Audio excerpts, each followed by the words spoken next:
Good evening, ladies and gentlemen. Welcome back to another episode of the Anarchist Transmission Podcast. I hope everyone's having a good evening.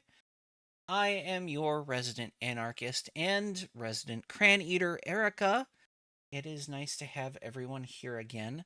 Uh, First, I'm going to start out with our resident of the state that doesn't exist, and that is Luna. Say hello, Luna. Hello. Here I am, a resident Ohioan just a minx. As a reminder, the AR in AR-15 doesn't stand for assault rifle, it stands for autism rifle. And next, I have my lovely fiance, Kota. Say hello, Kota. Hello, I am Beyond Stone, but I am still going to be a raccoon here once I say my introduction. All right, off to get ice cream. And then, Stealing my identity. Identity theft is a real issue. and then, salted caramel.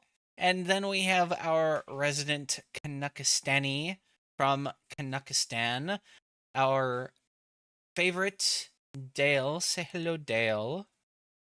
Good morning, good afternoon, and good evening, ladies and gentlemen. I can't know when you're watching this, but the important thing is that you are watching this. Welcome to the show. And when Molly decides to come back, she can ping us and let us know that she's in. Um, just whenever you are ready, Molly, let us know, and we will introduce you as well. So tonight we are mostly on the topic of the fuddery that's going on Twitter, and what I mean by fuddery is there is some pretty stupid crap floating around. For instance, Yes. there is a sign. Where did Luna say this sign was? Michigan. It says it's in Michigan, like a gun range up there. Okay, and I will go ahead and I'll get that displayed up here for everyone to see. Let's see. Twitter. There is the picture. Only one round allowed in a only one round allowed in a weapon at a time, regardless of clip capacity. No rapid fire allowed. How are you going to FUD this up any more than this? Like, seriously, I've never seen such a FUD thing in my life. I saw Granted, someone make some sort of joke like, "Oh, you get many people coming in with like M1 grands and things like that." And someone's like, "Yeah, that's probably because they haven't had someone come to their range since like 1942." granted, I Um, have seen some ridiculous rules on the range. Go ahead, Dale. sorry to interrupt. I just noticed. Are you not streaming on Discord anymore? Because I can't seem to see the stream from here.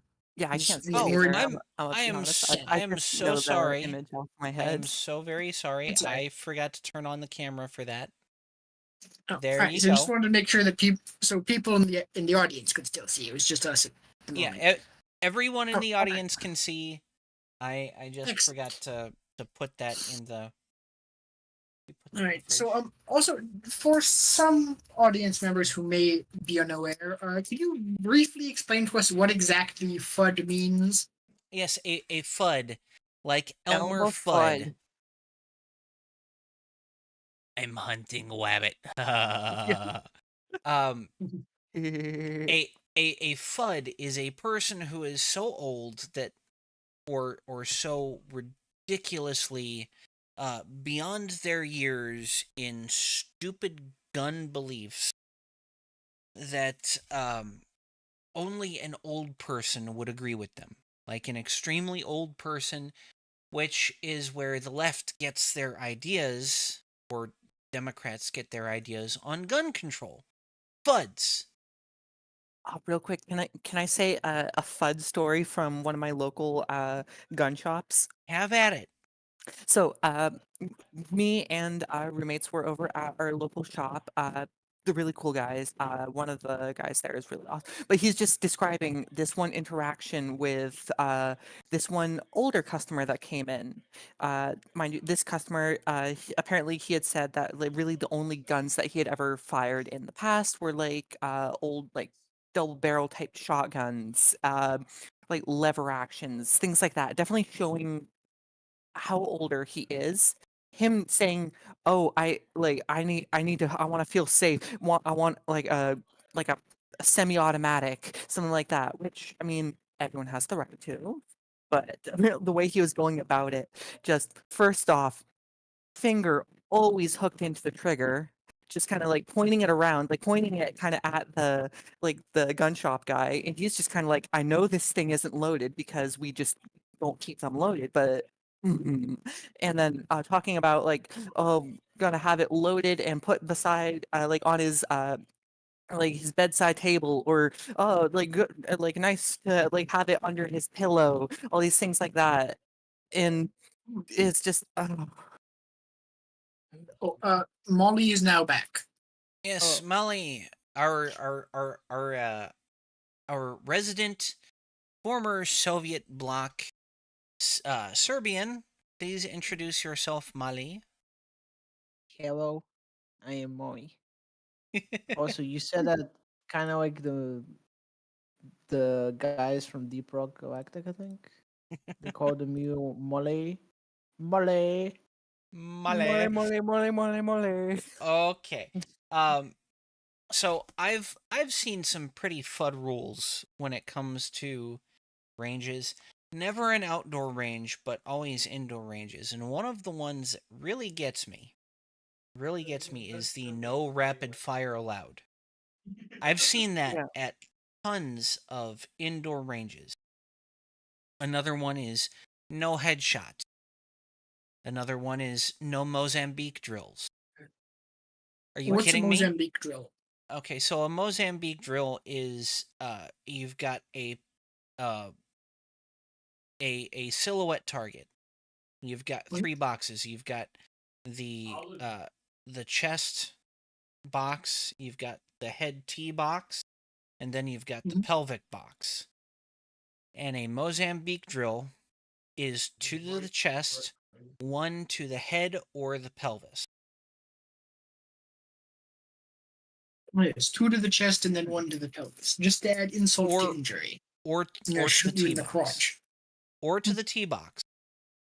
Yeah. And the reason why Marines are trained this way is because the pelvis houses one of the largest arteries in the body, and that's your femoral artery. If you get shot there, you are very likely going to bleed out. You're pretty much fucked. Yeah. Noted. Yeah. Noted. Writing this down. Writing this down. Um, I don't remember buying that for you, Coda. Because I slipped it in the cart without telling you. Was that today? No, that was like the last couple of weeks. Okay. Anyways, um, God, you want me? so You making me want to go grab my ice cream? It's like what Do is it? it. I think it's like cookies and cream. Do it. It's a So- good flavor. I've it's a whole ass gallon. Do it. yes, do it, because I'd be right there with you if I had ice cream. So that is some of the funnest shit I have ever seen on an indoor range. Outdoor ranges, I don't see this at all, ever.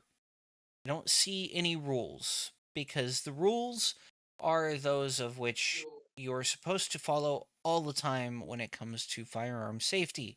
Treat, never, keep. Treat every weapon as if it's loaded. Never point your weapon at anything you do not intend to shoot. Keep your finger straight and off the trigger until you intend to fire. Keep your weapon on safe until you intend to fire.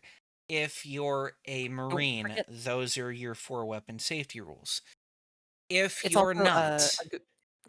if you're not, there's a 4th that's different. The 4th is know your backdrop and everything to both sides. That was actually what I was about to say. Um, but in all reality, the know your backdrop and everything to both sides is don't put your weapon at anything you don't intend to shoot. Yeah, Yes. which would include your neighbor's dog behind a wall. Yes. So Speaking that's of, especially important if any ATF agents are listening. speaking of, and this is a warning to anyone and everyone that is in law enforcement. If you shoot my dog, that is destruction of property. That is lethal destruction of property. At which point, it doesn't matter whether you've broken into my house or not. It is my right to shoot you. You have made yourself a deadly threat to myself and those in my household, including my dogs. I will shoot you.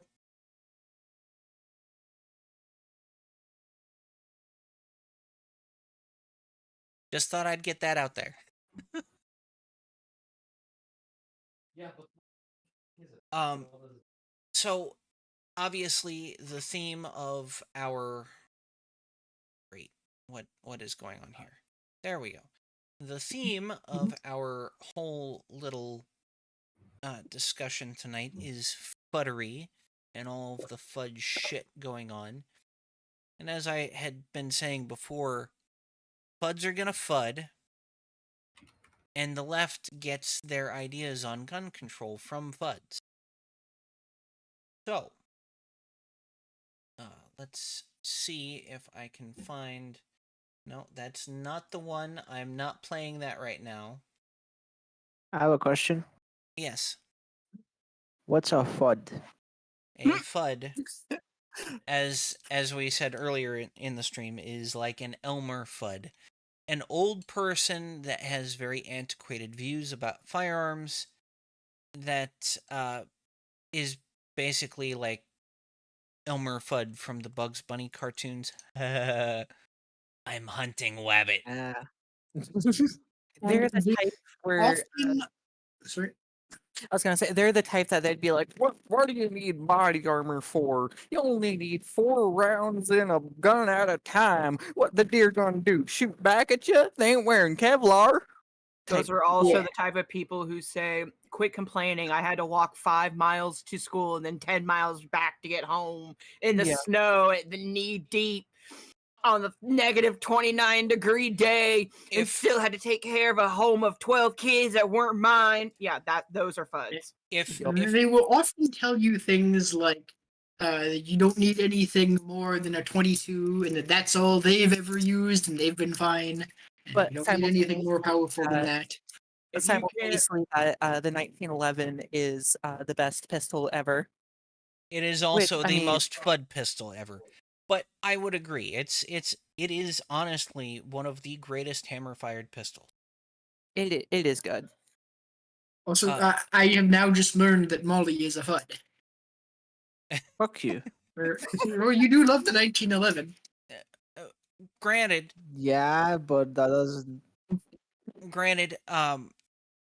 Luna doesn't like the 1911 in 9mm. If you're gonna have a 1911, it needs to be 45. So if I'm going with a hammer fired pistol, I'm going to go for something like the Sig P226.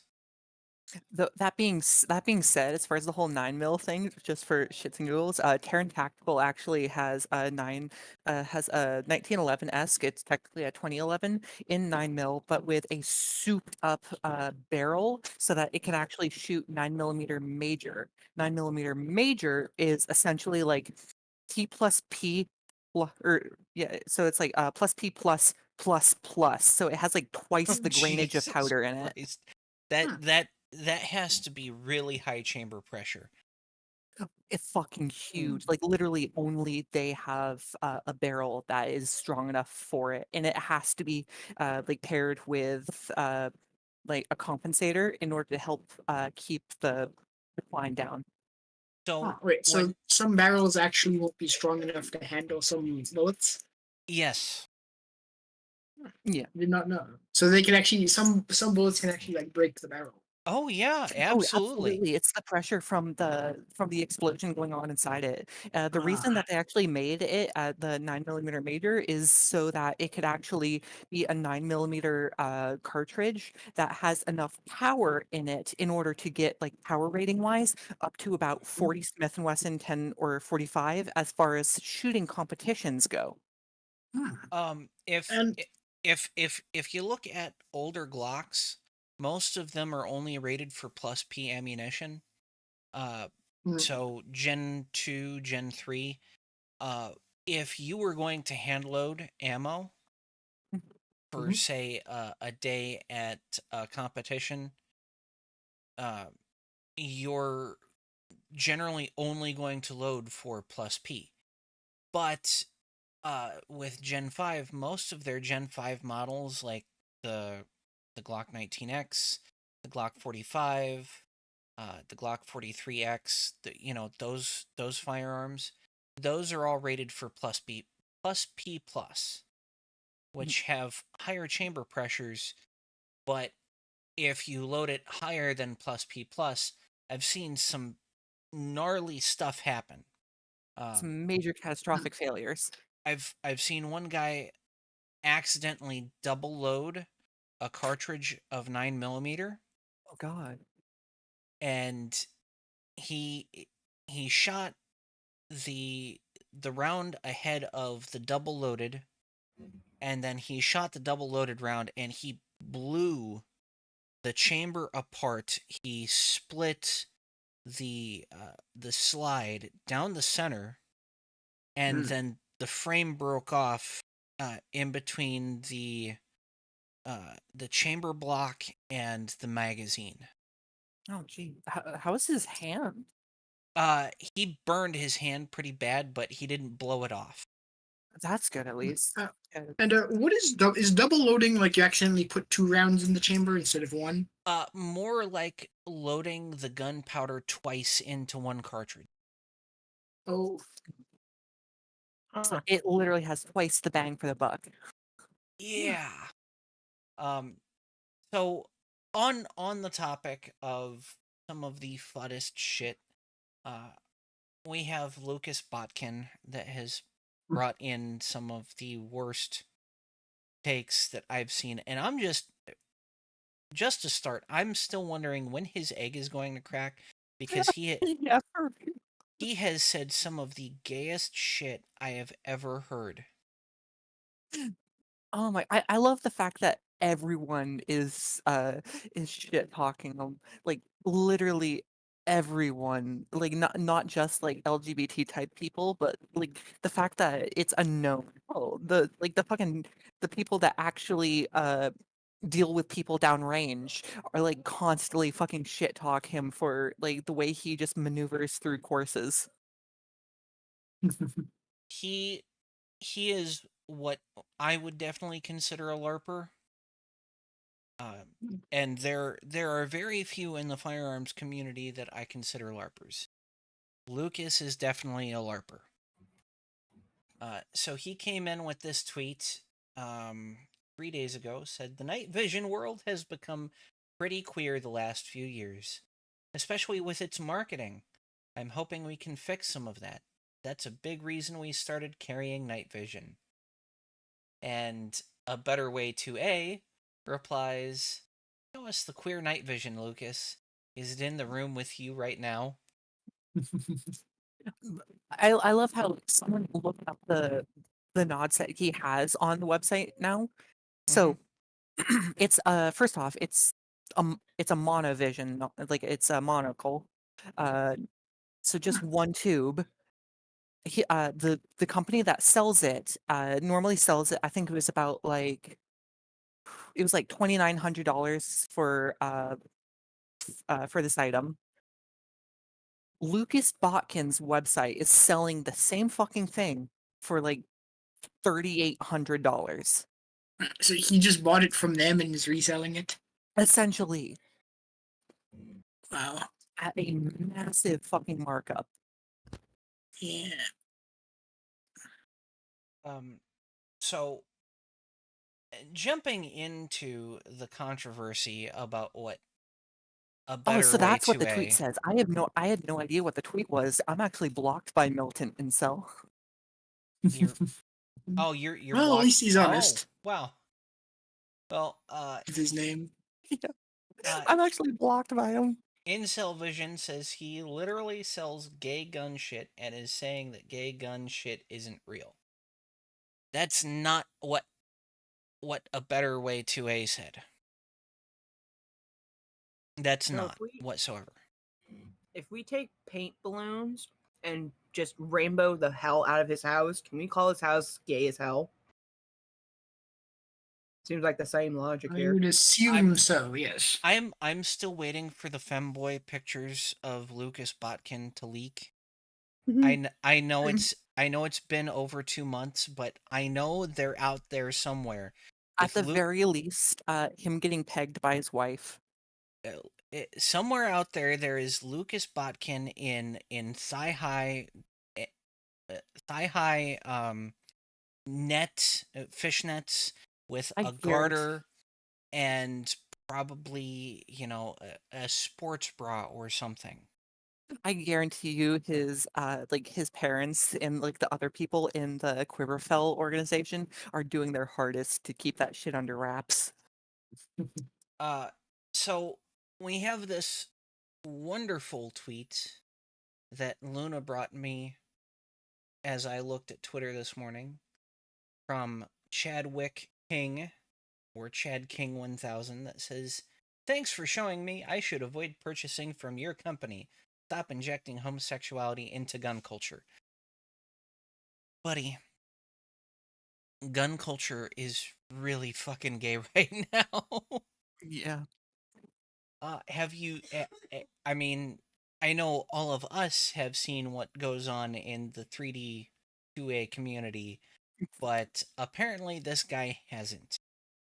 I love also like all the shit that people do. So like someone will like record a video inside like an army or like a marine barracks, and then it'll end up on like social media, and all the people that are like, real soldiers aren't like that. Like Oh, you mean like the Marine that that was we sucking the dildo. uh-huh. Yeah.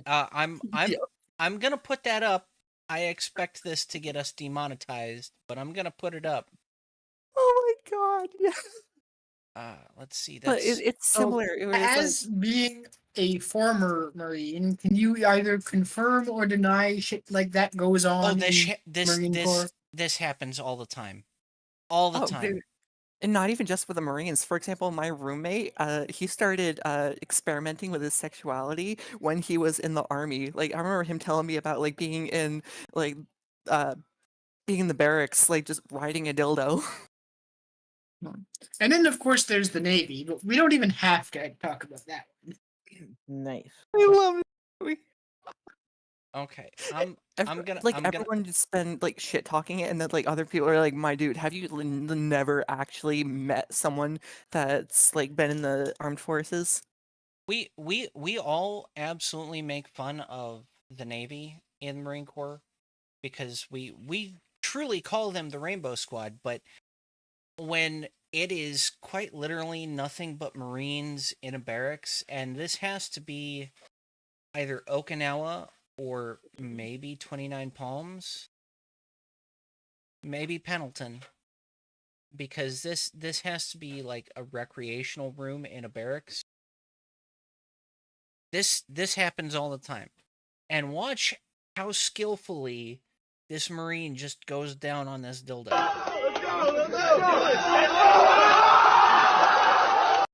No gagging, nothing. Bro, that glizzy goat. How much has changed since I walked away? Nothing has changed since you walked away, Coda. Anyways. No, we've just been watching Marines go to town on some dick. Anyways, we've got Chad, and he thinks, gay shit doesn't happen or shouldn't happen in gun culture. And I took a minute to look at this guy's profile. And I don't know if anyone remembers the video of this kid that kidnaps a dog from its owner. But Yeah. his way of putting this is the blacks are at it again. Mm. Are you kidding me? Putting all blacks into a box? I know a bunch of black people that would never do that. I mean, A bunch of blacks that would literally go find the dog who actually was stolen from. Yeah. I don't know who here is friends with Carl. You're a smartass, Carl, on Twitter. I don't think I know him. uh, I may have seen maybe. him on the periphery, but I don't think I follow him. He's a black guy, and I think he lives in Connecticut. He's got a lot of guns, and he's constantly getting these people in his mentions calling him out for being black, and black people shouldn't own guns, black people commit the most violent crimes, blah blah blah blah blah. And that's right wing, where left wing people are like, you shouldn't have that many guns. So there are actually right-wing people who are going around and saying blacks shouldn't have guns. Oh yeah, 'Cause, absolutely. every time I see that, it's always like it's that meme where it shows the soy jack saying something like, if more black people had guns, Republicans would support gun control, and then the next part of the meme is like there's the black Chad and the white Chad saying like, hey, want to go shooting, and then afterwards it shows the soy jack crying over it, saying, no, you're supposed to be racist. But I didn't know that was actually a thing. I thought it was just like a meme. There are people that are like that, just like there are people on the right wing side, I guess, that are completely, I guess, more in line to that meme. But it's just as hell, even on the left would have, because for example, I'd even say that there are left people that are like that. Oh, you should you should support gun control. You'll support it when the black people, which is in itself actually pretty racist. But Yeah. there are other people on the left side that would be like, okay, you want to own guns?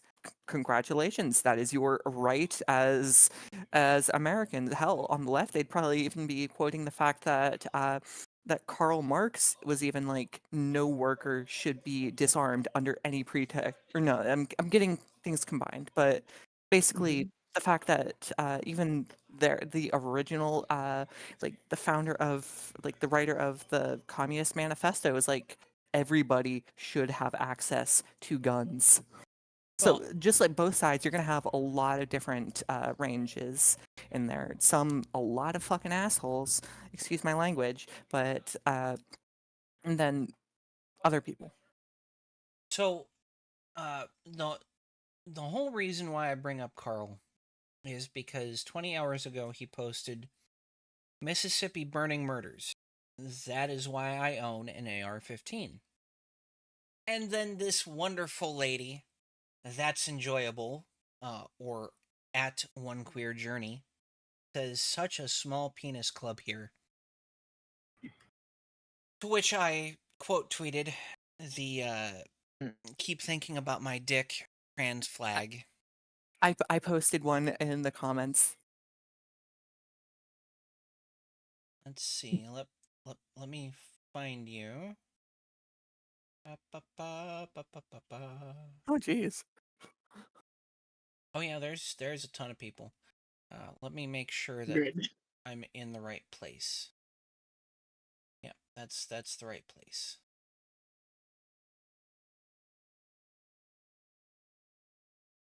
Gotta find it. Gotta find it. No more reply. Hmm. Are you sure you didn't quote tweet? First, No, I know. Person is been absolutely ratioed the fuck. Oh Oh, yeah, yeah. absolutely. Good. Here, let me try to bring it up on mine so I can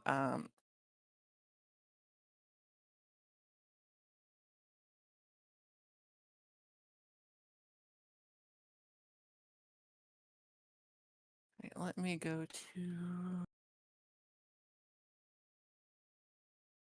my Twitter media. Right. Do not.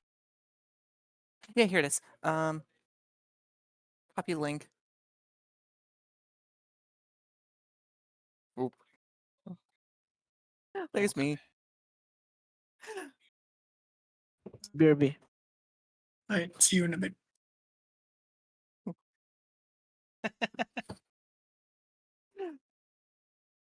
Yes, you and I both had the same idea. And yours was just a few hours after mine was posted. Can you scroll down slightly so the audience can see the picture? Oh yeah, absolutely. All right. Yeah. For those unaware, that is the picture in question. I've had people like shit talk me for tweeting that image before, trying to be all like, "Oh, why you trying to like why you trying to make it about your dick, you pervert," and like all things like that. Like they're the ones who bring it up. Yeah, it was literally a situation like that where they then tried to call me some sort of pervert because it was one. So I had a couple people, including I'm not sure if you're familiar with Graham Glynhan. Of No. him Who? basically looking at my Twitter, like screenshotting even my Twitter and having because I have no one under 18, and them basically trying to turn that as why do they put it there? You Wait. maybe some sort of like cover up. Are you referring to that British guy? Yes. Oh wow. He actually responded to you. No, for a while ago, he actually screenshot my Twitter in order to be all they do OnlyFans work, and they also have minors do not interact. It's kind of suspicious, don't you think? Kind of like that type of No, thing. I'm like, it's really? I don't Oh, need no. someone under 18 on my shit. Yeah. It would only be suspicious if you had a minors please do interact. Like Yeah, they I love how don't everyone interact. everyone started shit talking him for that. They're like, wait, so do you want minors to interact with an account that shares adult content? Stoner Apparently that says that says more about him than it says about you. Yeah. Stoner says you're definitely based. That's why he likes you.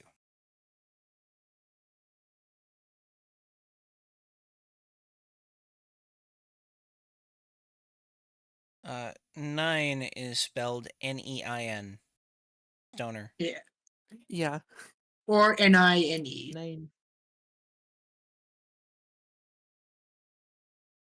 But this is the woman, and I find it hilarious that she puts pronouns in her bio Yep. with one queer journey. She seems to be a public school teacher. Mm, The bane of all of civilization. um. A So. Karen in its purest essence. Uh,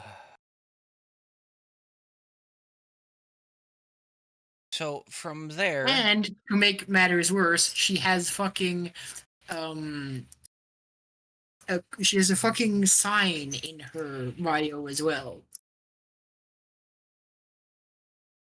And by sign I mean the whole The blue is it square. astrology or I always get those confused. I think it's astrology, It's right? astrology, and Oh. my thing on that is, can we just go the fact that like she's one of those astrology people, but not one that actually fucking cares about it to the point that she's only giving her sun sign. I'm assuming like there are multiple levels to it, which I mean hobbies and things like that, but really you're gonna be all like, "Oh, I'm a Leo," but like that's really as far as you're going with it, and trying to be all like, "Oh, this is totally explains me. I'm a Leo," but that's just her sun sign.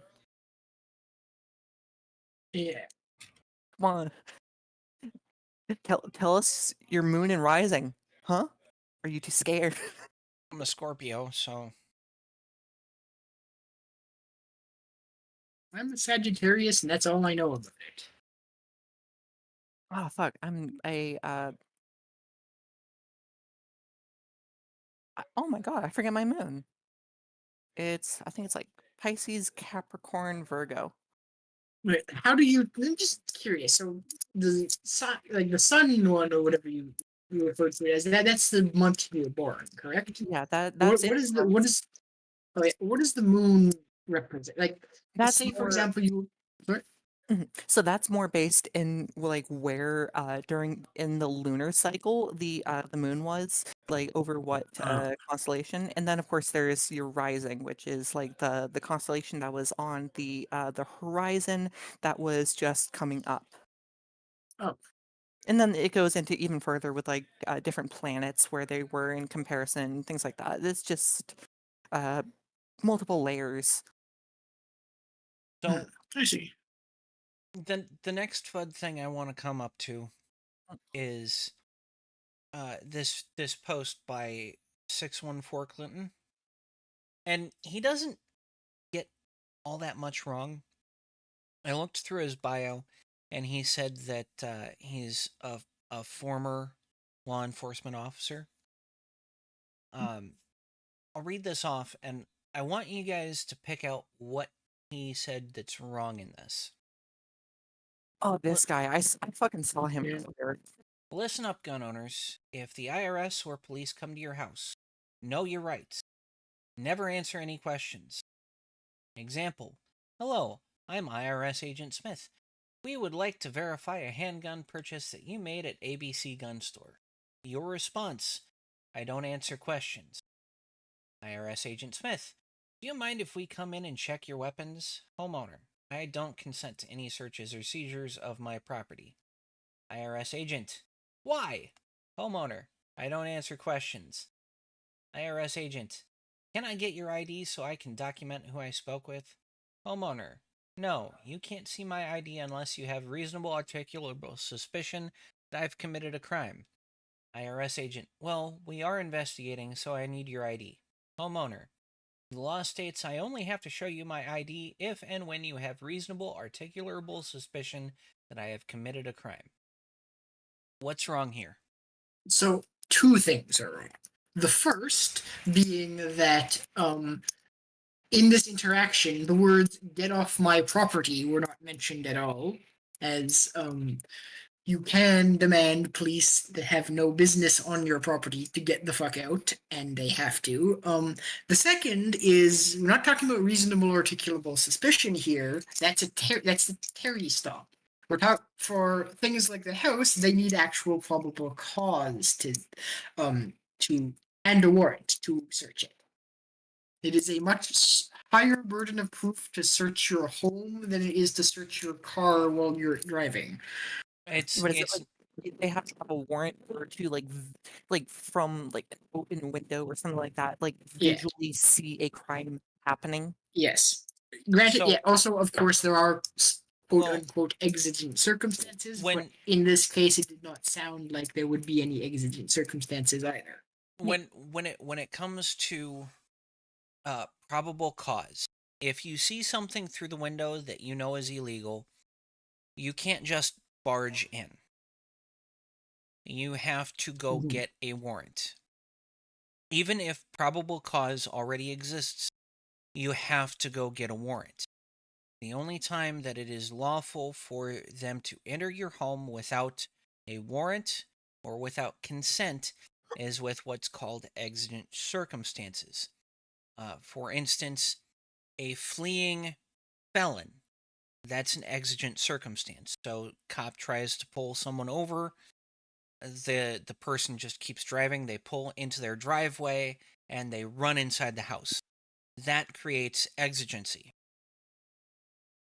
Mhm. However, if someone has walked into their house, they were not priorly pulled over, and the cops walk up and they try to walk in, there is no exigency. They were not How running about from the in cops. So how about in cases where, let's say, they were pursuing a suspect, the suspect got away, but then while trying to find them, they heard a report or someone said, "Hey, he ran into that house." Do they still then require? There is Does still that- no exigency. They are going to have to see or have a reliable tip that there is a threat to life inside that house. Hmm. And even with a reliable tip, unless the homeowner is calling in, it's very unlikely that exigency is going to stand up in court. Right. So when it comes to searching a house, it doesn't matter that you're a person inside the house. You are covered by castle doctrine, and that's a man is the king of his castle, or a person is the ruler of their castle. And Lord of the Manor. and what this means is, no matter what, as long as you are a resident there, or are even within the residence, the cops cannot come in and identify you. They must first have exigency,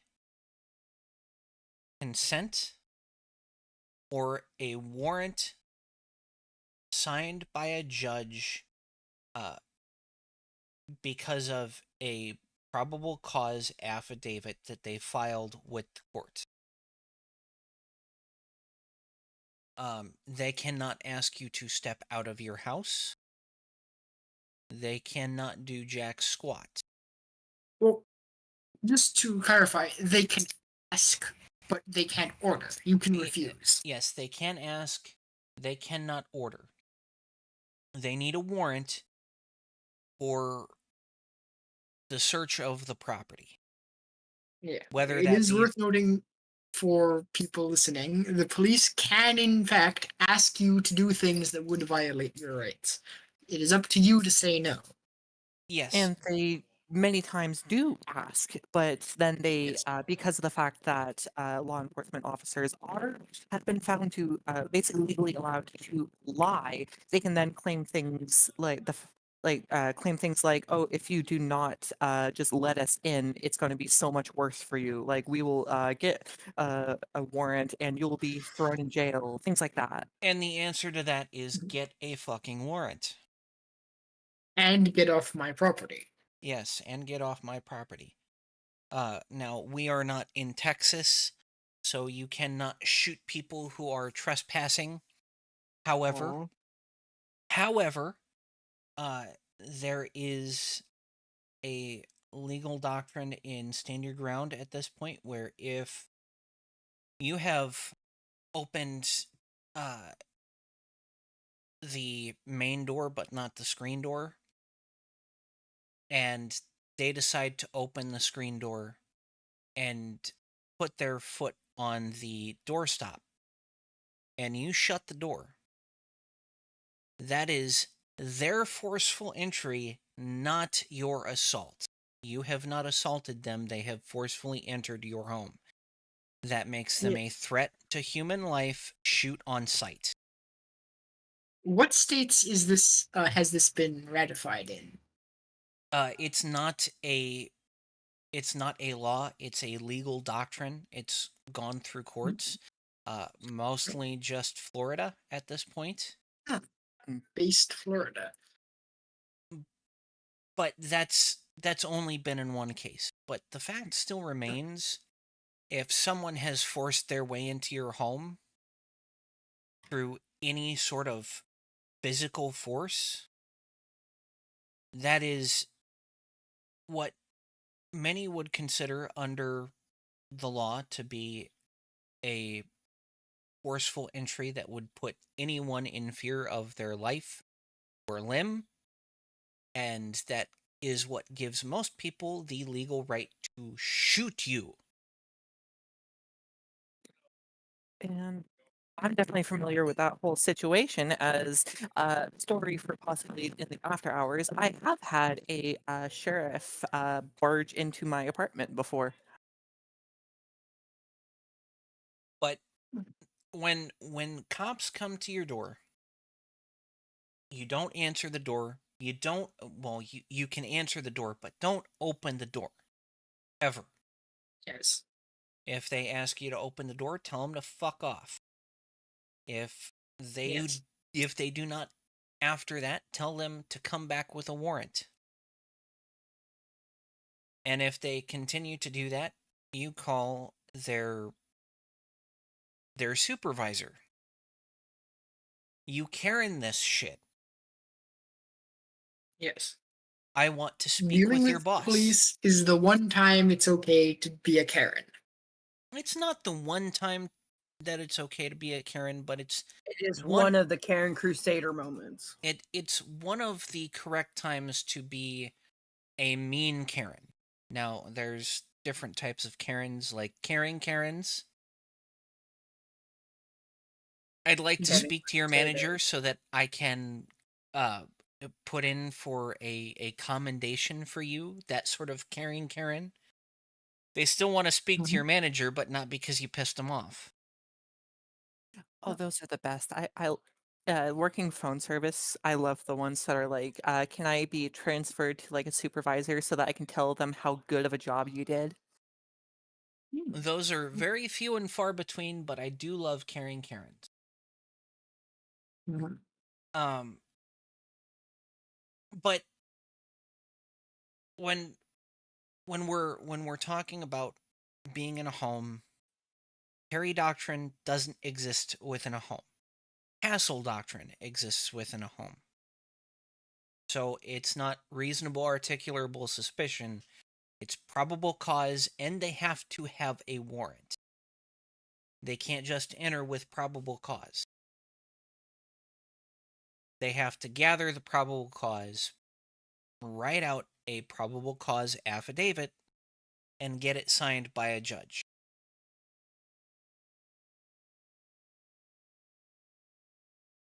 Correct.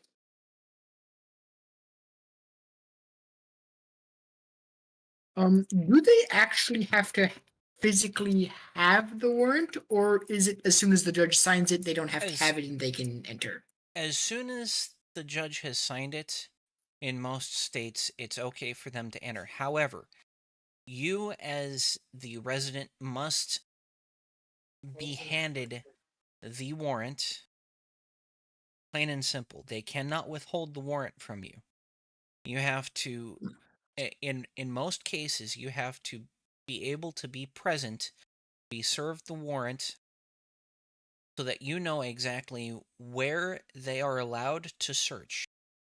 And if you are allowed on the premises while they're searching, you need to have video cameras recording them at all points and at all times to make sure they do not exceed the power of that warrant. Mhm.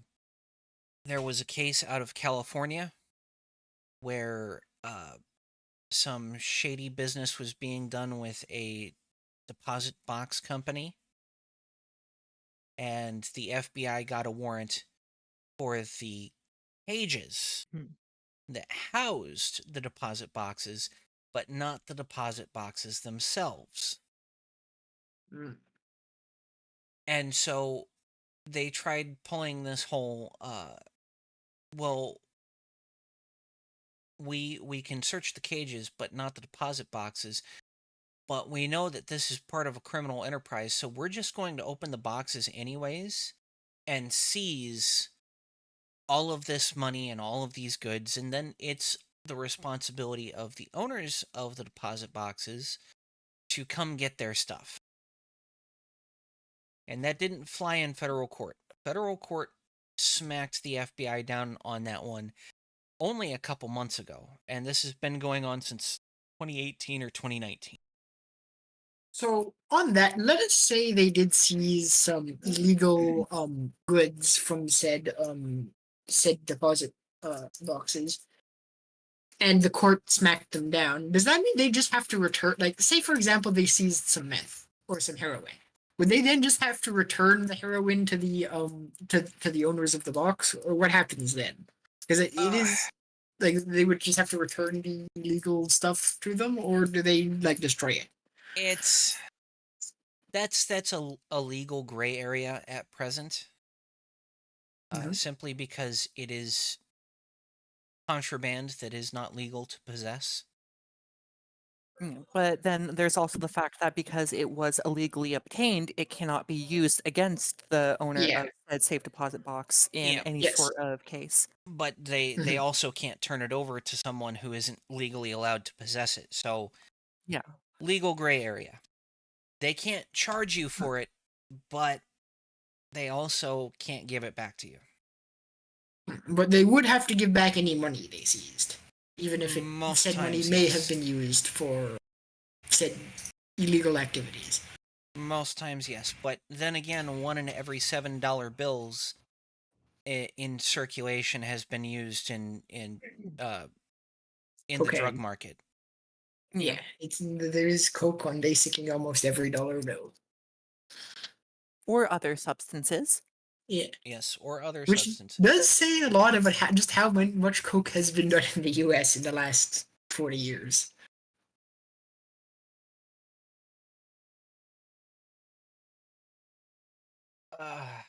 Okay. Not proud, but I'm sure as of years ago, anything that I bought with cash would have had a slurry of substances on it. But Yeah. that was then. Yes, Or but consider it a tip for the service of the people who you are buying it from. you're a bit older, a bit wiser, a bit more self-controlled now, I'm sure.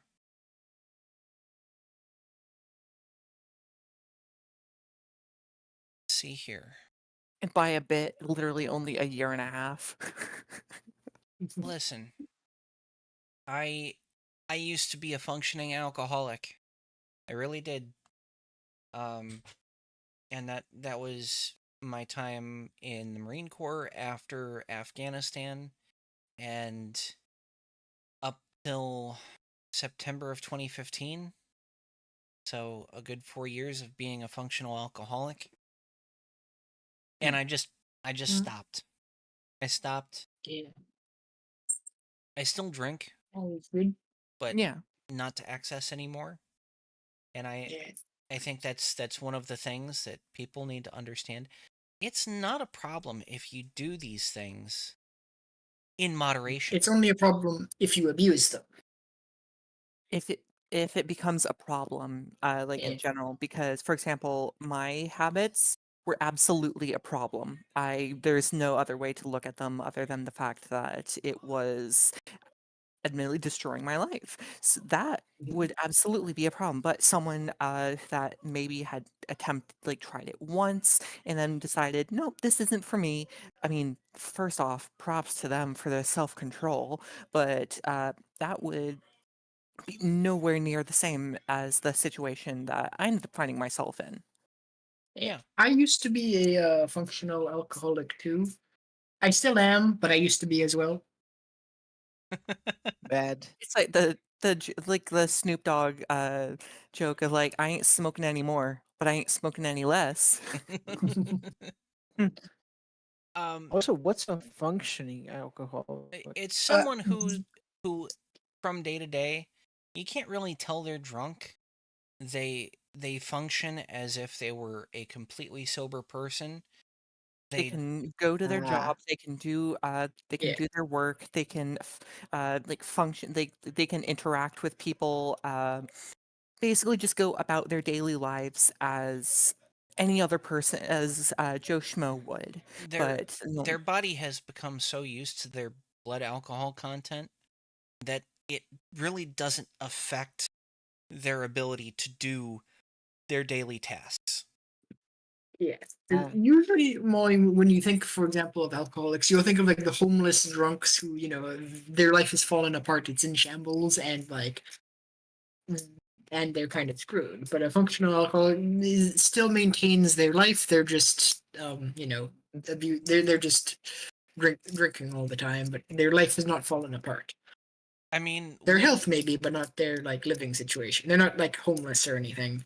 we could Nice. bring Bill Cosby into this, but I'll wait until after hours for that. Oh boy. And I'm not talking about what he did to those women. I'm talking about his skits. Yeah. He's got a skit about doing drugs, and he's got a skit about drinking alcohol, and the types of drunks there are. And he's just another example of hate the person, not the art. He was objectively really fucking funny. I Can't take that away from him, despite his nefarious personal life. I dislike the man, but he has some of the funniest skits I have ever heard, like Driving in San Francisco. One of the best skits he has ever done. That and the conversation between Noah and God. Okay, so beyond that, you, Dale, wanted to bring up the Special Olympics. Yes. And I'm going to put that on the screen. All right. So this is betonline.ag. And it says, "We are proud to be the first sports book to offer betting odds on the Special Olympics. Forbes dives into our historic offering as 350,000 volunteers, coaches, and athletes head to Berlin to compete and celebrate the Special Olympics." Yes. Now, on its face, obviously this company is not doing that to support the Special Olympics or anything. That's just PR. They're doing it because they want to make money, which there's, in my personal view, nothing wrong with making money. But it seems a lot of people who saw this can't handle more nuanced takes on things. They just see it, get mad at it, and then get mad at anyone else who says something that's not just impotently shaking their fist at the screen.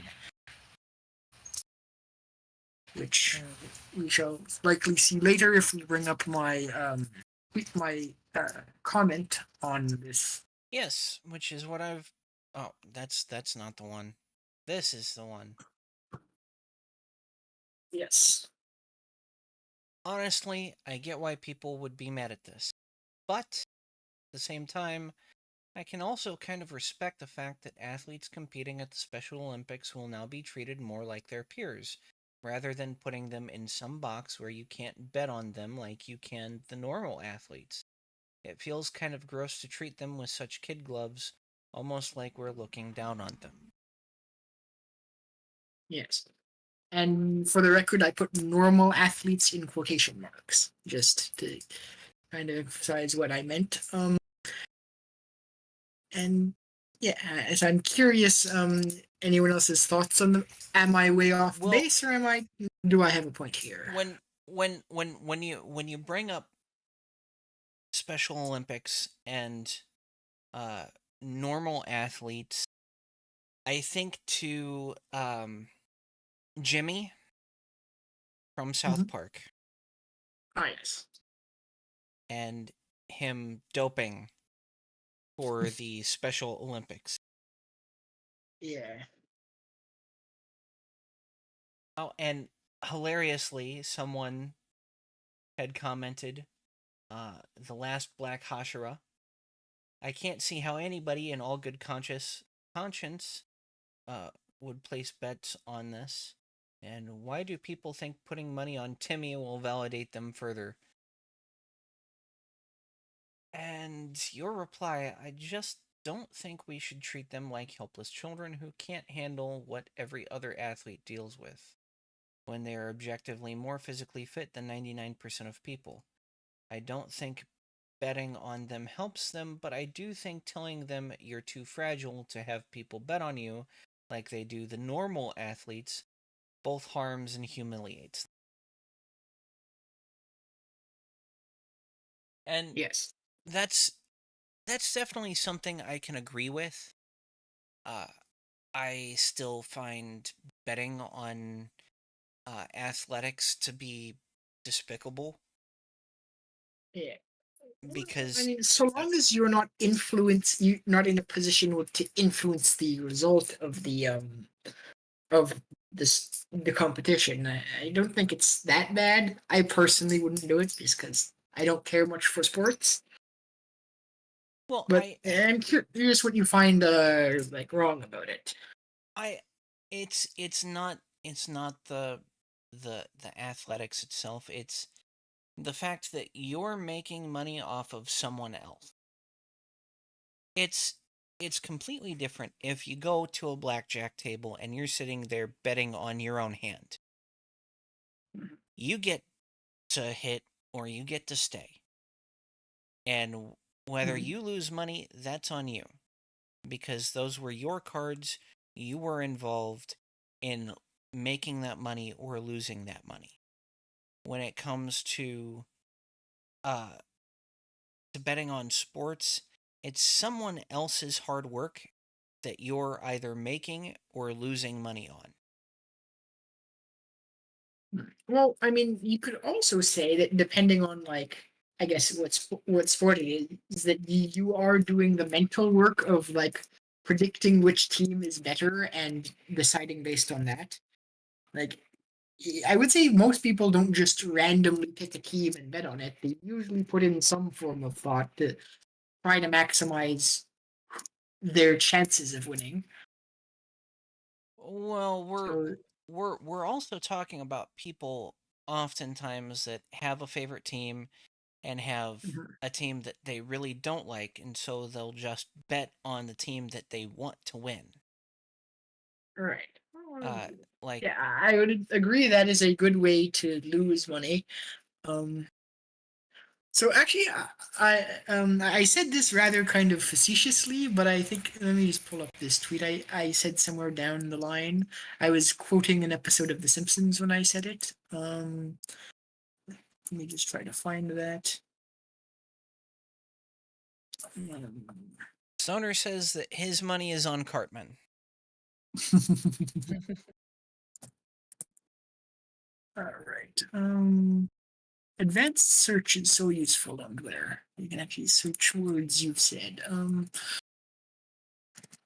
And then after we finish up with this, we are going to move on to the topic that we only got to spend a very short amount of time on last week. Pizza. Yeah, I was actually gonna say pizza. What the fuck? Yeah.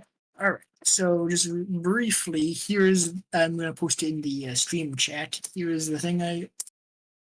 Since we're just on the topic of like hope betting, um, great Simpsons quote there. Gambling is the finest thing a man can do if he's good at it.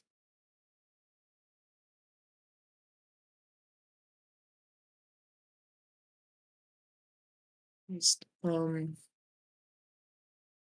yeah, Yeah. Yes, if I want to throw away my money, let me suffer in peace. yes. But other than that, I don't really have much of issue with gambling. Uh, except when one is in the position to influence the results.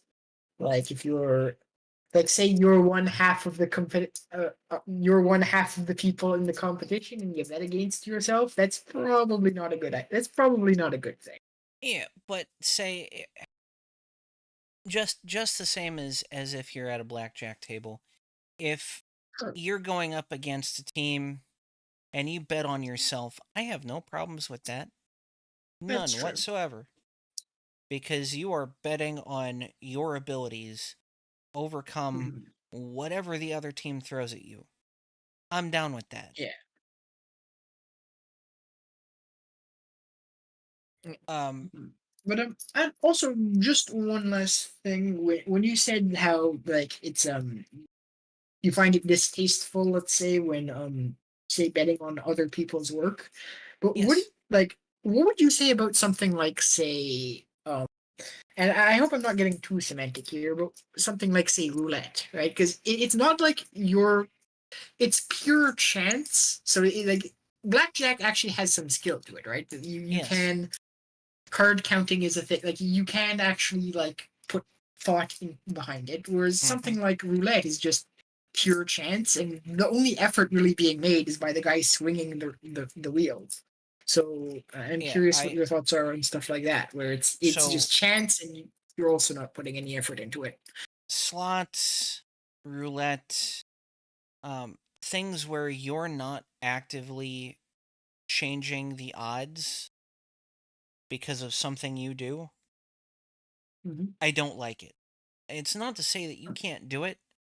It's just to say, there's no actual skill involved. You're just taking a chance. Mhm. So you're doing no work. Someone else is doing all the work. Actually interact. Make it worth the money that you're losing if you're going to lose the money. Don't just throw $10,000 on a table and say 32 black. Right.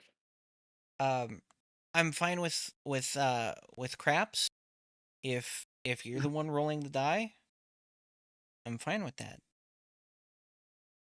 But if Mhm. you're not and you're just betting on the person that's rolling the die, I think you should go somewhere else.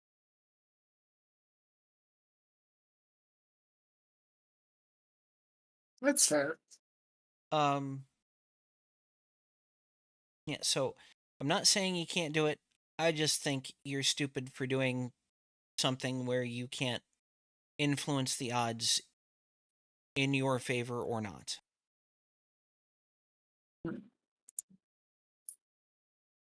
Anyone else have any thoughts on gambling in general, or this more specifically? Not good. Don't gamble.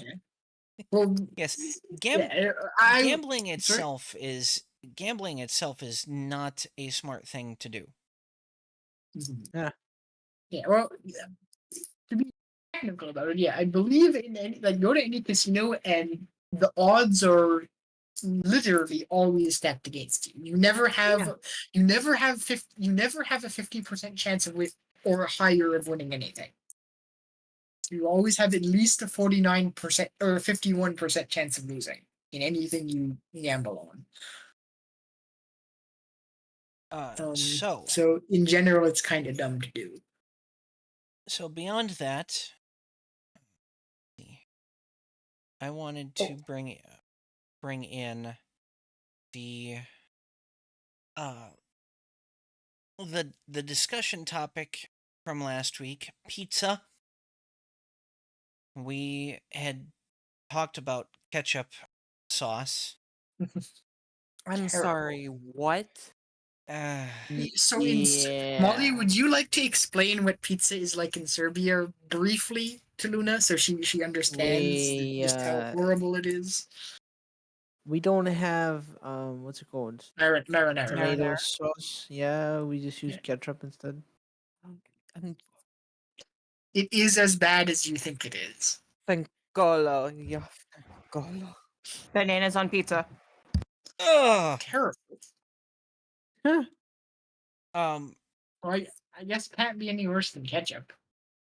So we discussed all of these pizzas, and I had admitted that my spawn likes pineapple pizza.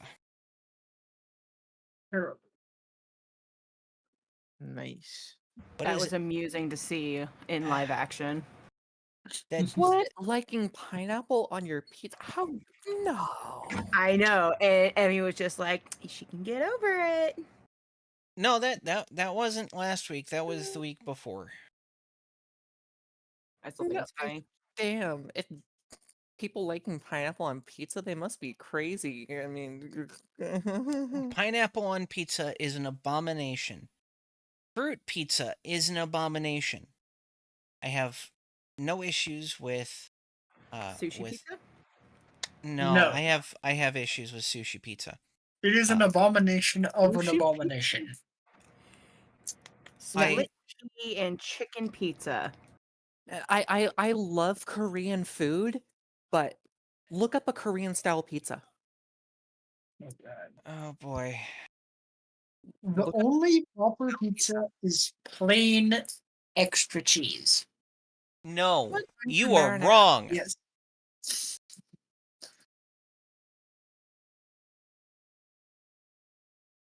And maybe mushrooms. Maybe. Bulgogi pizza. Yes. Let's. That's put- like a fried. Bulgogi is like fried meat, right? It's a Korean fried meat. Bulgogi is a popular Korean dish among Korean food lovers, and I make it at least once a week. So naturally, I try to come up with as many ways to enjoy this delicious bulgogi as possible, so that our family doesn't get sick of it. Recently, I came up with this delicious pizza recipe, and I highly recommend it. Highly recommend you try it too. Let's look at what this recipe is. Uh,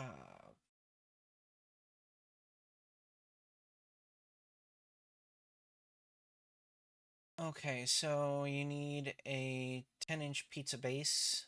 So your pizza crust. Let's actually switch. Okay.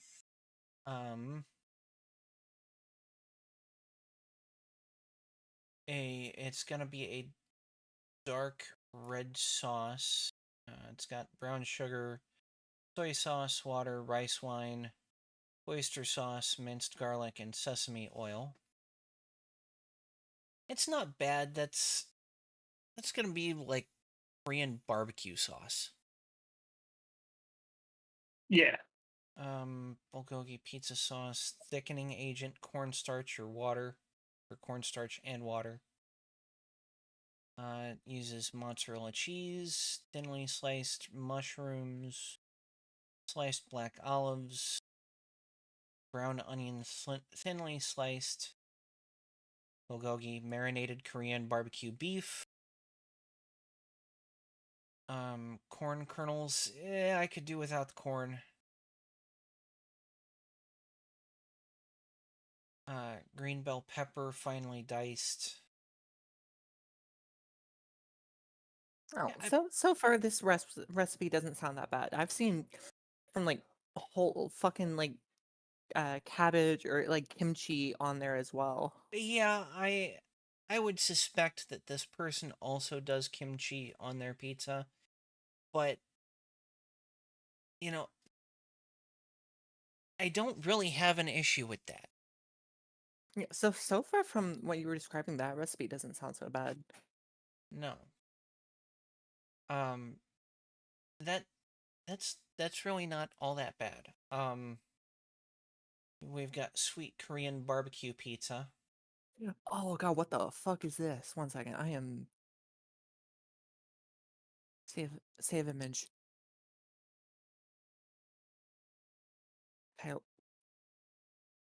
It is like first off, have you seen that horrible pizza where it's like it in the crust, it's kind of like wrapped up around like hot dogs, so it's almost like taking a blanket.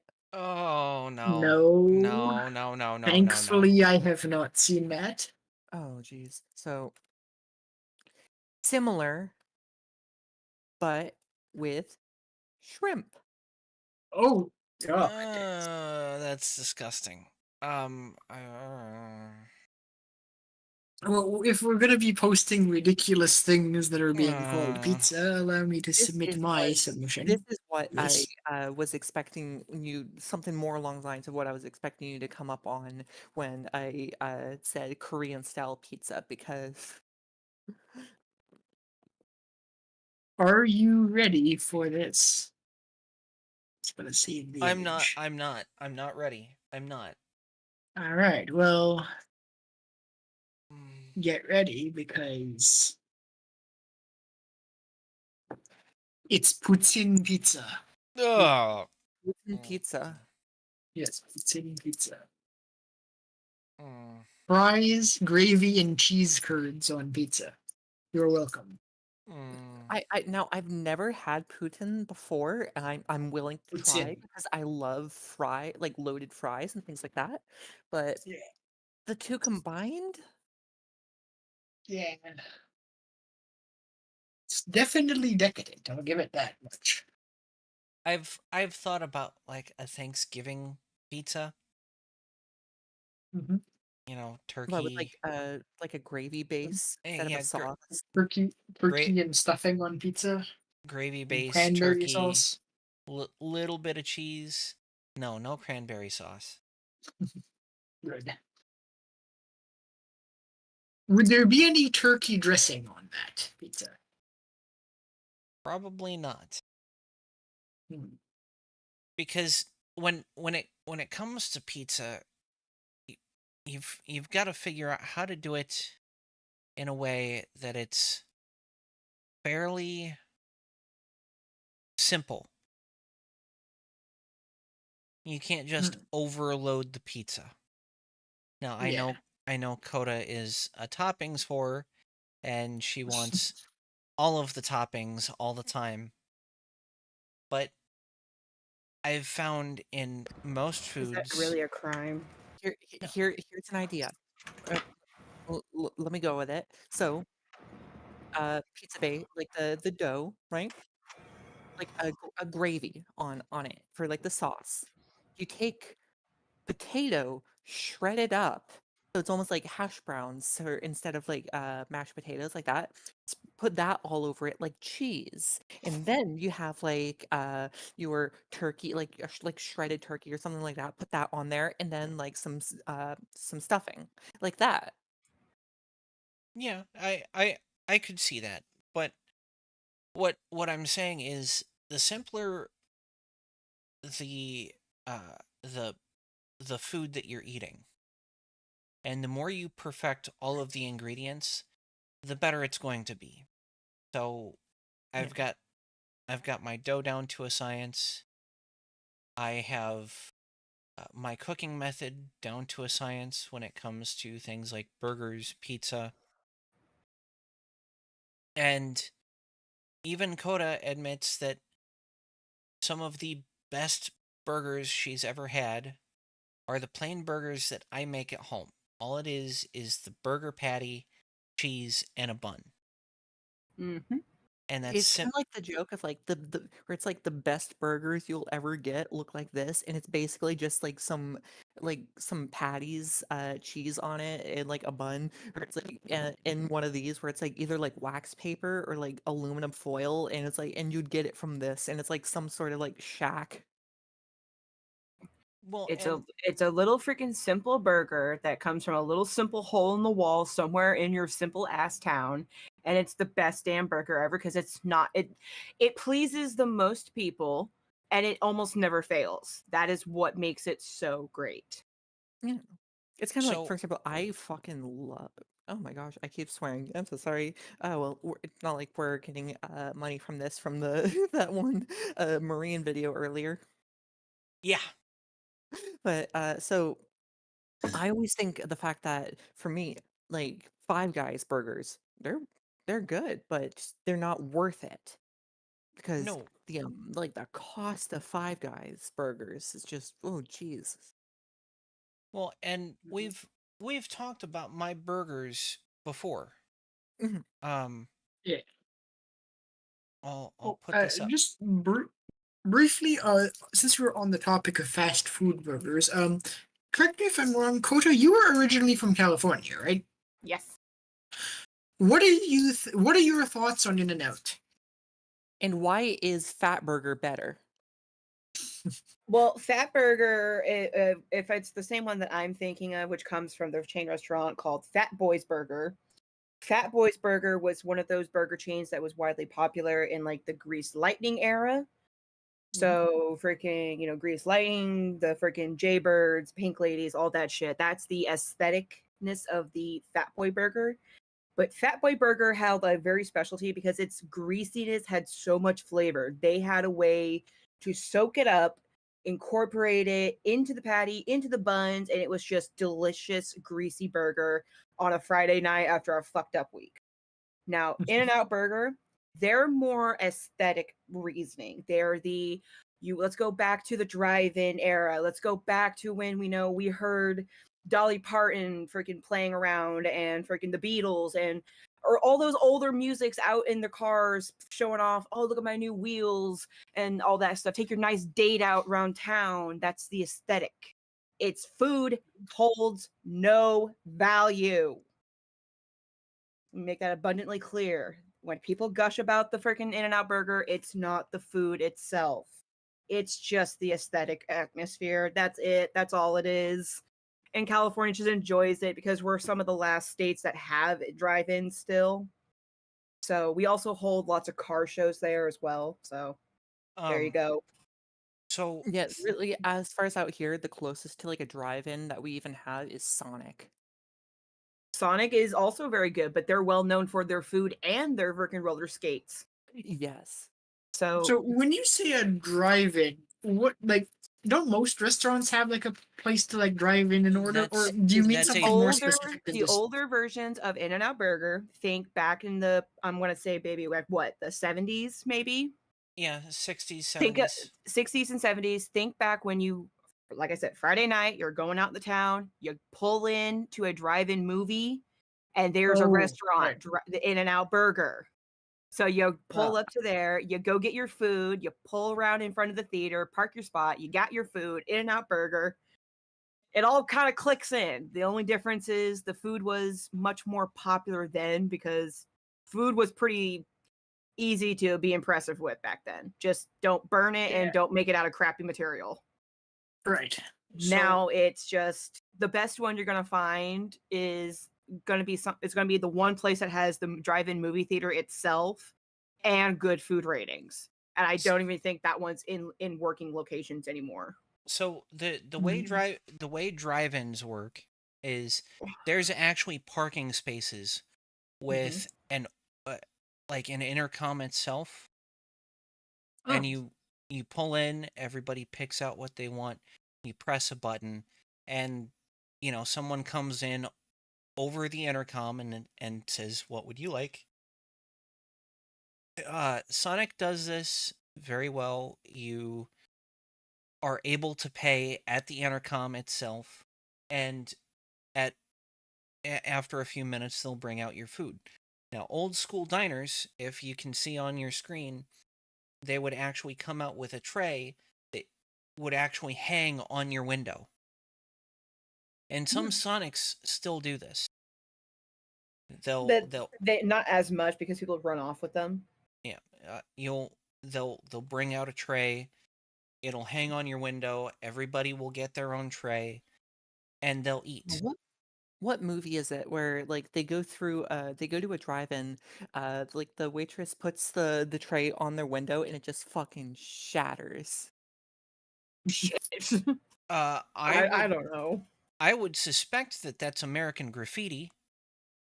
No, I'm pretty sure it was like one of those like not National Lampoon, but I think it was one of those like blank vacation type movies.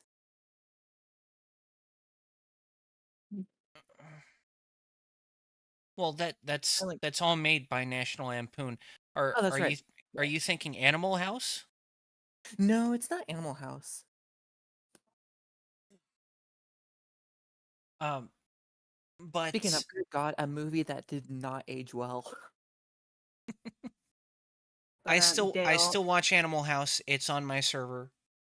If you take a little peek in the little text chat right there, I'm showing you some pictures of examples of some drive-in theaters. There's the old versions. Here are some more modern version. And this is generally what it is. Everybody lines up, you tune in on a radio frequency that is for that area. They'll say like, oh, go to, FM 93.8. And then you tune in and you're close enough. You can actually hear all of the audio in your own car. And that's just it. Everybody's in their own car doing their own things, watching the movie. I And always thought they just had like loudspeakers or something, and you just kind of heard the In the audio. old Like, times, sometimes if it's a small enough field, but in most times, Mhm. once they got it on the radio frequency, that was the go-to way of doing it. um, I see. A&W used to be a very popular drive-in, Hmm. Oh, like We A&W actually root have beer. an A&W in town. It's not the same type, but it's still the old-fashioned A&W food. Well, nice. And the I'm actually good. the last A&W we had in town got uh flooded back in 2008, and Mhm. it has not reopened since.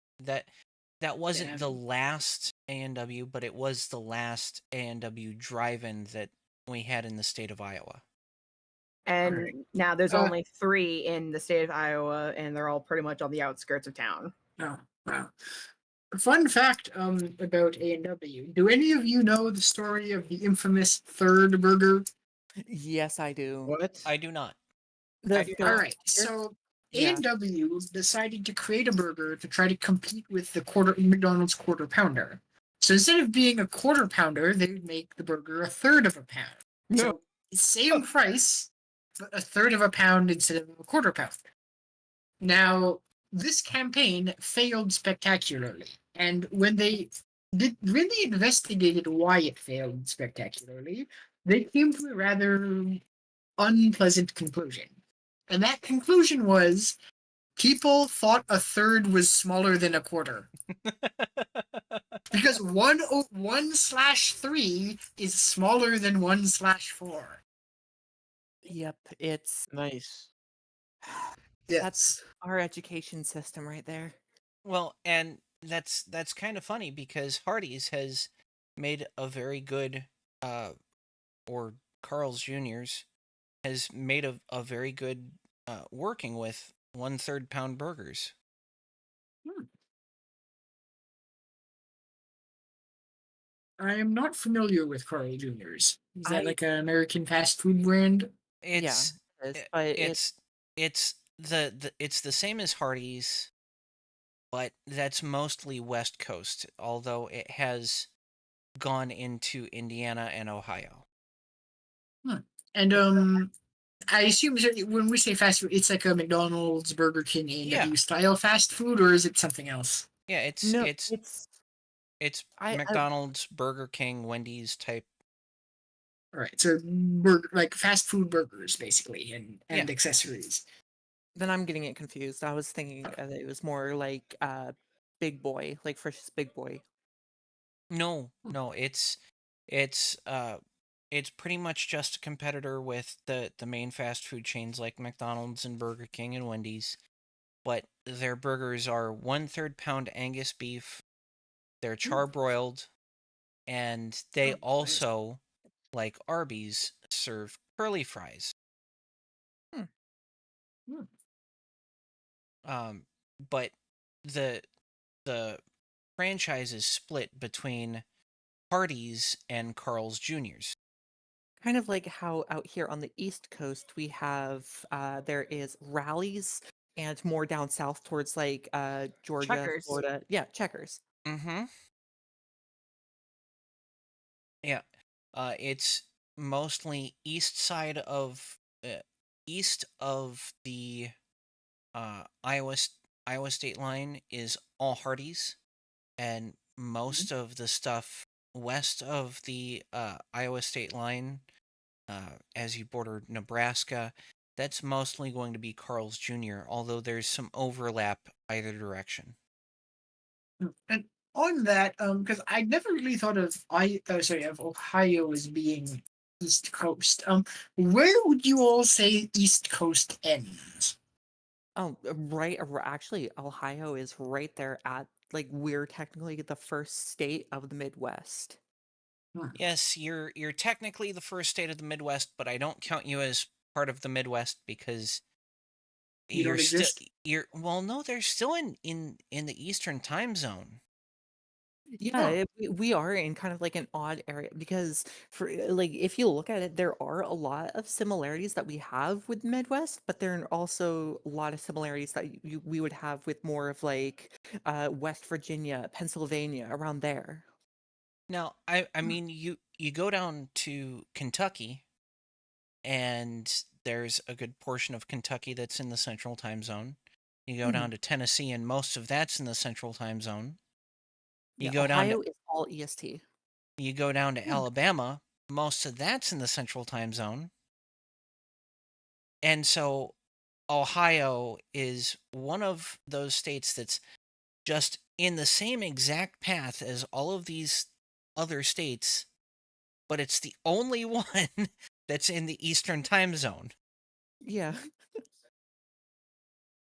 Um, now, if you go east uh of Crossville in Tennessee, um, or northeast of Interstate 24, that's where the Eastern Time Zone in Tennessee is, whereas the rest of Tennessee is all in the Central Time Zone.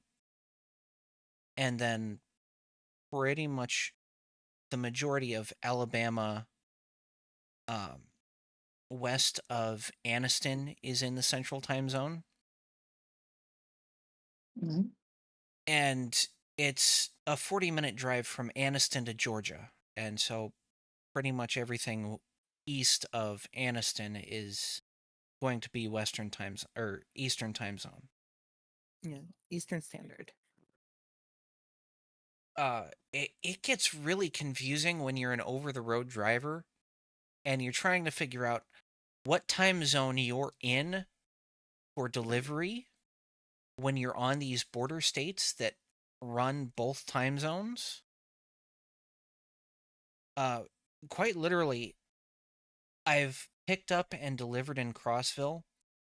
My delivery time would be at 11:30, and my pickup Mhm. time would be at 11:30. I would get done unloading at noon in Crossville. I'd drive 3 miles west and get to my pickup at 11:15. It was so strange. You're technically going back in time. Technically, yes. I can only imagine how that would look on the books. Oh, the logs don't change for me because I always operated out of the Central Time Zone. All of my logs showed the exact same thing. But when it came to pickup and delivery times, I'd have to uh coordinate the time change. It has no effect on the logs, but it has a huge effect on my ability to pick up and deliver on time. Yeah. Um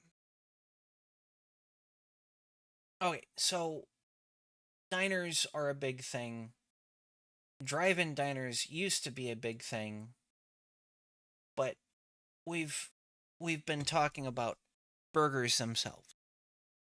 Actually, now And that I think about it, how do we even get on burgers? Weren't we talking pizza? well, we were talking homemade, and the simpler things are, the more attention you can pay to the ingredients that you're putting in, and the better every single individual ingredient is going to be. And so Coda likes a lot of stuff on her burgers and on her pizza, but the burger on the screen is one of the only burgers that she's ever enjoyed that's plain, just meat and cheese. And it's because I've put so much attention into how I mix the bacon with the beef when I ground the meat, and I pay attention to the cooking temperatures. I pay attention to uh, how much time it's frying in the pan. If you get it down to a science, the more simple it is, the better it's going to be than something that generally has a lot of toppings on it. But we should all at this point understand burgers out in the world, that have a lot of toppings, they have a lot of toppings because it's bland underneath everything else. Yep. McDonald's. Sorry. A So bit of a cough. if you focus on the basics, you make the best plain whatever it is, plain pizza, plain burger, and then you add on from there. That just gets better from that point on. Hey, baby. I'm gonna Yes. dip out from your podcast because it's about an hour and a half away in, and I gotta get a nap in for my kingdom stuff tonight. Okays, we will see you later. Everybody say bye-bye to Kota. Bye. Have fun and see you next week. See you guys later. Okay. So when it comes to pizza, I absolutely despise cheese pizza. Why? That's like the base of a pizza. Hating cheese pizza would be like hating the base of a pizza. I despise cheese pizza because that as much as you have to put into the base of the pizza itself is the crust and the sauce. Cheese doesn't really add much of anything unless you're adding, aged cheddar, which kind of doesn't really go with pizza. It's mozzarella. You want mozzarella for pizza cheese. You want you want a tiny little bit of mild cheddar. And I don't think I've ever had mild cheddar on pizza. I have sometimes had a sprinkling of Parmesan on it, though. That's all. That also can be good. Parmesan is also good. Maybe a tiny bit of Monterey Jack. I could Um, see that working, kind of. But I don't think I've ever actually experienced it. But you don't want Kobe. No. Provolone. If you get a Mm, block of provolone and it's 1/10 of the mozzarella that you're putting on, it's also good. It brings out a little bit of the sharpness of the mozz, as well as heightens the flavor of the sauce. Um, but yes, mozz is the best that you're going to get. But mozz, unless you're making it yourself, is going to be extremely bland. that is true. So you're faced with a dilemma. Is your sauce good enough to rise above a bland cheese, or should you put other toppings on to try to bring out the sauce and push down the blandness of the cheese? At which point, I like sausage and pepperoni. Huh. I personally cannot stand pepperoni, or just in general, so that is not a topping I choose. But sausage, I could. What type of sausage do you like? I generally go for either a hot Italian sausage. Shut up, Luna. I didn't say a thing. I know where your mind went. It's where my mind went too. The gutter. Um, or don't scoff. Don't scoff. We all know. We all know. Um.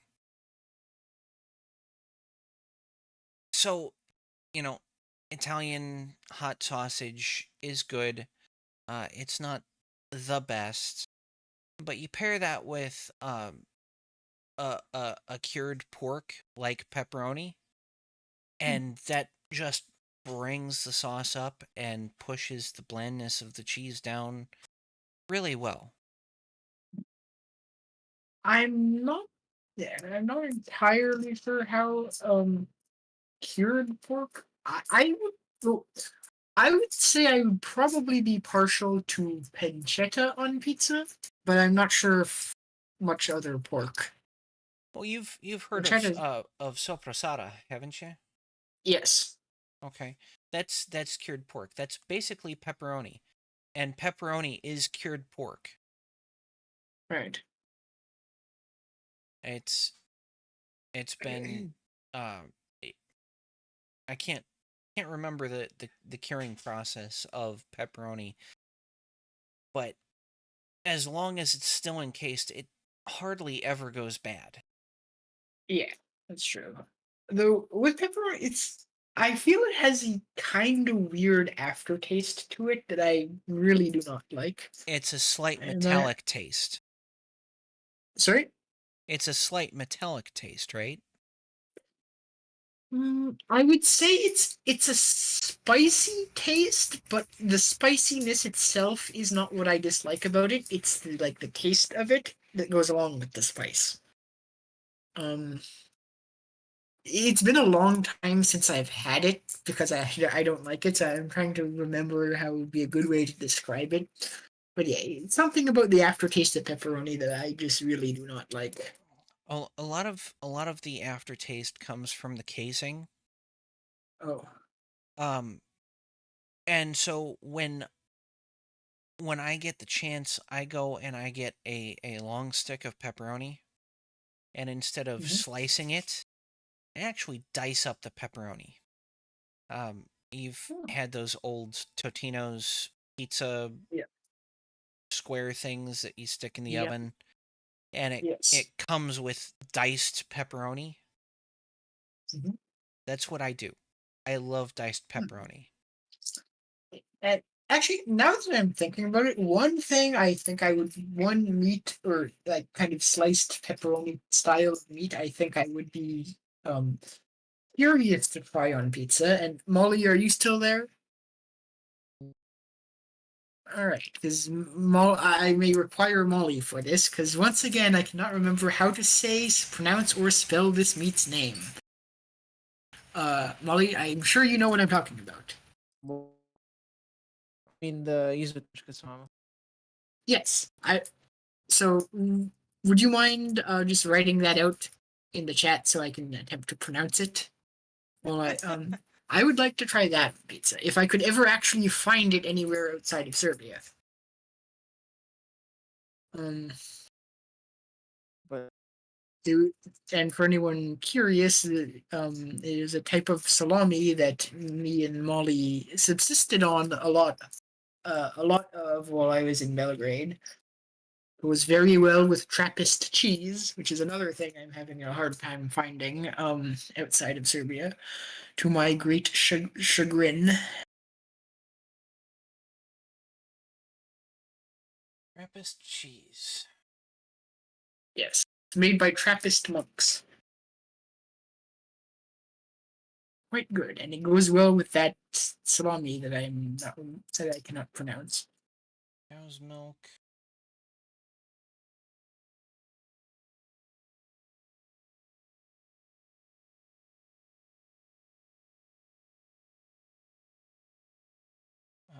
Molly. Danish esrom. Affinage. Yes.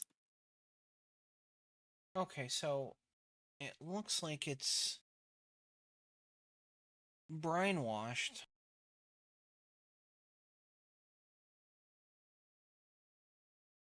I'm sure I could find a way. Oh, it's salami. Just normal salami. I don't think it's just Salami. normal salami. It's a type of salami, I think. Let's see. Salama. Yeah, salama is just like Serbian for salami, but it's yes. a very specific type of salami.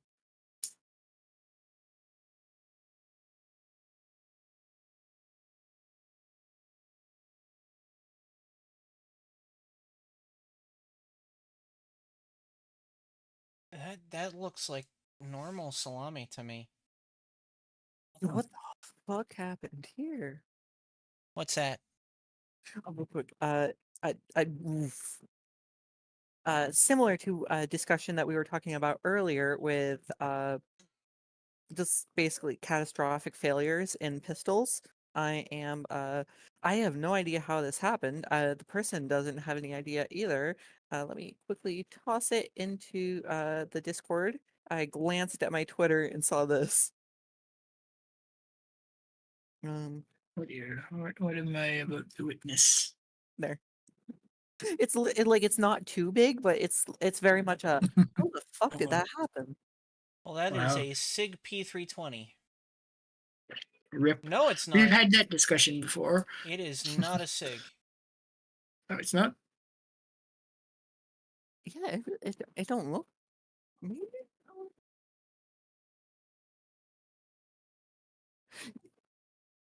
No, that's a Glock.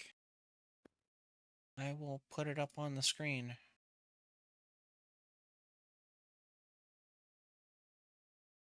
That is definitely a Glock. Yeah, I was gonna say it doesn't have like the whole paddle takedown like on a 320. That is a custom Glock, and it looks to be a Gen 5 because it only has one pin on the the block.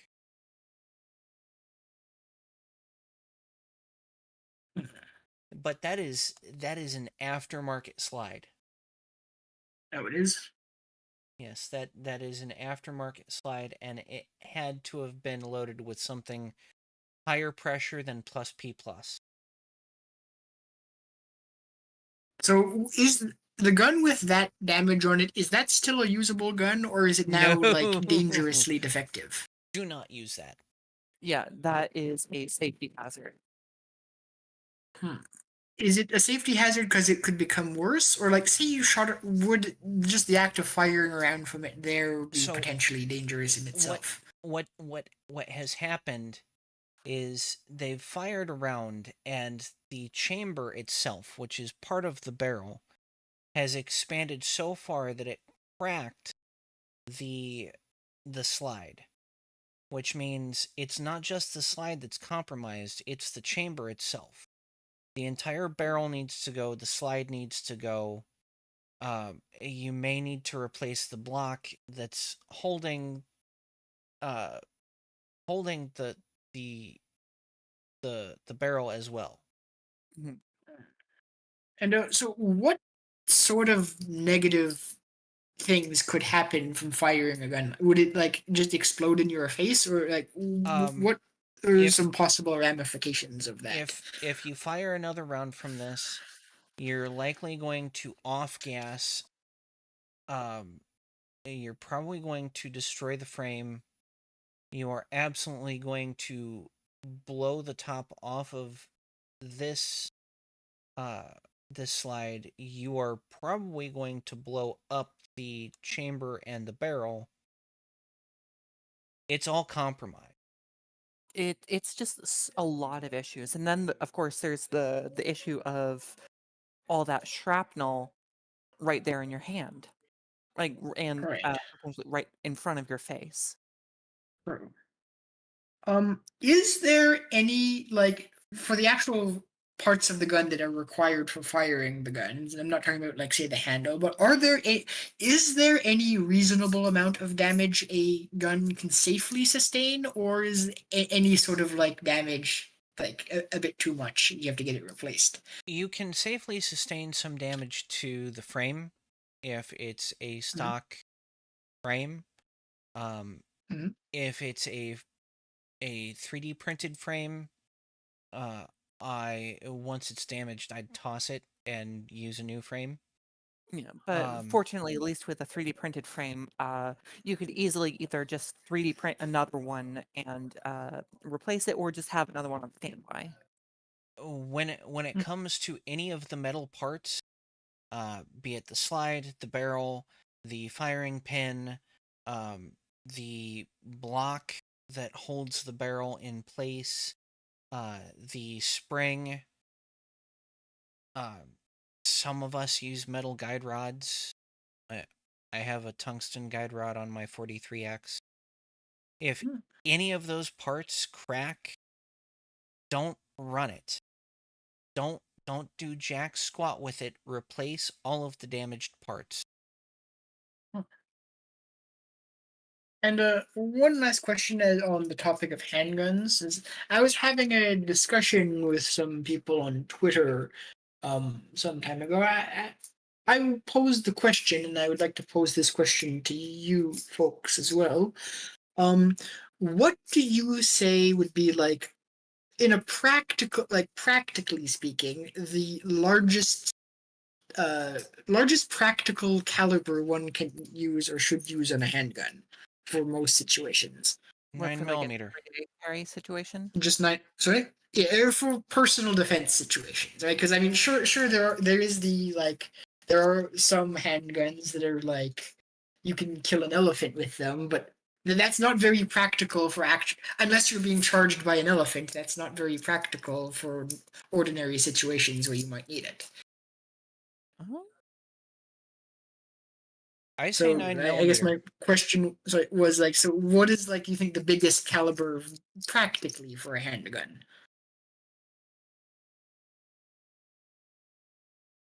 Practically speaking, for self-defense, Yeah. I'd say 9 millimeter. Some are going to go with 45. Some are going to go with 10 millimeter. I was gonna go with actually 40 Smith and Wesson. Is 45 bigger than 9 millimeter, or is that 9 Oh, millimeter yes. bigger? Oh, it is. It is Yes. bigger. All right. It's the bullet is just a tiny bit bigger. The big difference is the cartridge. The cartridge packs more powder. Yeah. All right. Um, with Yeah, personally, what I'd probably say a 40 cal as being the biggest because I mean it's a little bit bigger than like a 9 mil, but it's not gonna be that if 45. if we're gonna talk about something bigger than 9 millimeter, Mhm. I'd say maybe a 357 sig. Mhm. And No, I mean again, if you have some pocket money, I'd say fucking we ball go with like a 5.7. if I'm gonna go with 5.7, I want the P90. Money? Hmm? You're calling the amount of money it takes to buy a 5.7 and the analog pocket money? How much money you got? Um, Is is that your the roommate in the background? Yes, Say hi to her for me. that was a dude. Oh, I'm sorry. Say hi to him for me. I mean, we jokingly call him an egg, so When's it gonna crack? Okay. before or after Lucas Butkin? Uh, okay, so we are coming up on the time that we need to end this and move on to our anime night, our after hours. So we have already had Kota drop out. I will do this in reverse order. And we will start with our resident Serbian, Molly. Say goodnight, Molly. 99. And then we will move on to our resident of the state that doesn't exist, Luna. Say goodnight, Luna. good night, Luna. No, that's Dale's shtick. That's Dale's shtick. You can't take that. Stop that. My Well, raccoon at least stick was stolen. at least it's the part of the shtick that the audience should hear. Oh, okay. And then our resident Kanakistani, Dale. Say goodnight, Dale. Good night, ladies and gentlemen, and hope you enjoyed the show. And I'll see you next time. Au revoir. And with that, the chat is muted. And we will go ahead and put on our outro music, which coincidentally is also the intro music. and we will see you all next week.